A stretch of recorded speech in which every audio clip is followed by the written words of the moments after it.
association with कुटुंब app. अनेक ग्रुपों से पाइए छुटकारा, आपके संगठन का अपना ऐप कुटुंब ऐप। क्रिप्टो करेंसी क्या होती है, आज ये समझाने नहीं बैठेंगे। ये मानकर चल रहे हैं कि आप इसके बारे में जानते होंगे। कभी नहीं जानते हो तो आपको एक टिप्स दे देता हूँ। लल्लन टॉप ने विस्तार से एक सीरीज की है, एक नया पैसा। उस सीरीज के सब एपिसोड्स का लिंक आपको मिल जाएगा, आप जरूर देखिए। आसान से आसान भाषा में उदाहरणों के साथ समझाने की कोशिश की गई है इसके बारे में। तो फिर आज मुद्दे की बात क्या है, आज जानिए कि सरकार ने इस पर क्या कहा जो सब क्रिप्टो करेंसी रखने वालों के दिल में हिचकोले पैदा कर गया। बजट में वित्त मंत्री सीतारामन ने कहा कि सरकार क्रिप्टो करेंसी को टैक्सेशन के दायरे में ले रही है। प्रस्ताव कि क्रिप्टो इन्वेस्टर्स को क्रिप्टो से कमाई पर 30% टैक्स देना होगा। ये अब तक का सबसे बड़ा टैक्स है। क्रिप्टो को लेकर कोई भी ट्रांजैक्शन आप करेंगे तो ये टैक्स देना पड़ेगा, घाटे पर भी फायदे पर भी। इसके अलावा बतौर गिफ्ट कोई वर्चुअल एसेट देने पर भी टैक्स का प्रस्ताव दिया गया है। बजट का ये प्रपोजल क्रिप्टो मार्केट पर सख्ती के तौर पर देखा जा रहा है। इसके और क्या मायने हैं, ये जानने के लिए हमने बात की इंडिया टुडे मैगजीन में आर्थिक मामलों पर लिखने वाले एमजी अरुण से। फाइनेंस मिनिस्टर ने एक बहुत बढ़िया चीज किया है क्रिप्टो करेंसी सेक्टर के लिए। एक्चुअली कई महीनों से ये सेक्टर में क्या हुआ है, ये बहुत अनसर्टेनिटी था। जब हम लोग बात किया था तभी एकदम अनसर्टेनिटी था, पता नहीं है वो कैसा क्या पॉलिसी रेगुलेशंस वो लेके आएगा सरकार ने। तो crypto currency regulation bill parliament में वो होने वाले था, तो बहुत सारे असम्पशंस था। वो कई लोग बोला है वो क्रिप्टो करेंसीज पूरा बैन करने का कोशिश करेगा सरकार ने। कई बोला है एक एसेट क्लास बना के उसको अप्रूवल देगा, एक एसेट क्लास जैसे हमको इन्वेस्ट कर सकते हैं, जैसे हम लोग स्टॉक्स में इन्वेस्ट करते हैं वैसे इन्वेस्ट कर सकते हैं। तो फाइनली और आरबीआई ने भी बोला है कि क्रिप्टो करेंसीज का ऊपर बहुत सारे रेगुलेशंस होना चाहिए, क्योंकि उसका क्रिप्टो करेंसी में बहुत सारे फ्रॉड वगैरह हो रहे हैं, इसलिए सरकार को कॉशन किया है आरबीआई ने। लेकिन अभी फाइनेंस मिनिस्टर ने ऐसा ये अनाउंसमेंट बजट में किया है, इसका मतलब है कि कम से कम क्रिप्टो को गवर्नमेंट ने अभी एक्सेप्ट किया है, तो अभी एक थोड़ा लीगलाइज किया है।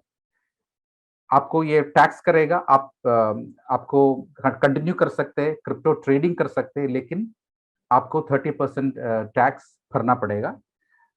जो आप लोग कुछ भी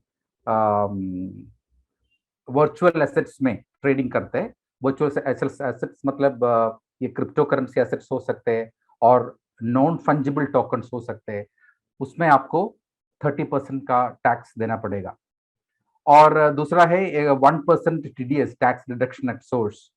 अगर ये एसेट ट्रांसफर करते हैं तो आपको देना पड़ेगा, और किसी को आपने गिफ्ट करेगा तो in the hands of the recipient, जो आदमी को ये दे रहे आप, वो आदमी को टैक्स भरना पड़ेगा। तो एक चीज है अच्छा है कि इसमें कि कम से कम करेंसी को लीगलाइज किया है, एक्सेप्ट किया है इंडिया ने, और आगे हम देखेंगे बिल में क्या आएगा, और शायद वो बैन करने का कोशिश अभी तो गवर्नमेंट फिलहाल नहीं करेगा। अब इस फैसले को क्रिप्टो इंडस्ट्री से जुड़े लोग कैसे देख रहे हैं, ये भी जानिए। तो सबसे पहले तो मैं आपको बता दूं, ये हम काफी पॉजिटिवली ले रहे हैं इस न्यूज को।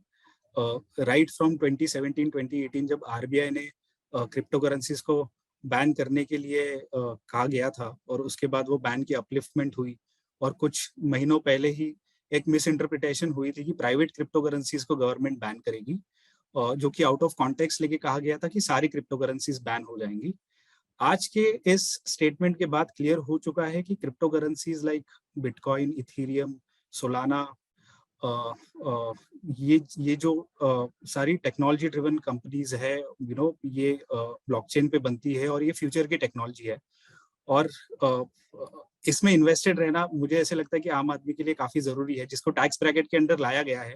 तो इससे आम निवेशक का जो कॉन्फिडेंस होगा वो और बढ़ेगा, और इससे क्लियर ये हो जाता है कि ये आगे जाके बैन नहीं होगा, ये आगे जाके रेगुलेट ही होगा। तो ये मैं कहता हूँ कि ये काफी पॉजिटिव स्टेप है गवर्नमेंट की तरफ से रेगुलेट करने की तरफ क्रिप्टो करेंसी को, और हम इसको बिल्कुल इससे हम वेलकम करते हैं, और ये काफी खुशी का दिन है वैसे हम सभी के लिए। तो ये था पूरा क्रिप्टो का मामला। इस पर किसी ने सोशल मीडिया पर दिलचस्प टिप्पणी की। सबसे ज़्यादा बवाल जिस चीज़ पर है उसमें हिंदुस्तान की आबादी के कितने ही फीसदी लोगों ने निवेश किया, पर जिन्होंने किया वो माइटी हैं, इन्फ्लुएंसर हैं, उनका जलवा है, उनको नई नई तकनीक में निवेश का शऊर है, इसलिए उन पर ज़्यादा बात हो रही है। पर ये आपका ललन टॉप है, सब चीज़ों पर बात होगी। अगले बिंदु की तरफ बढ़ते हैं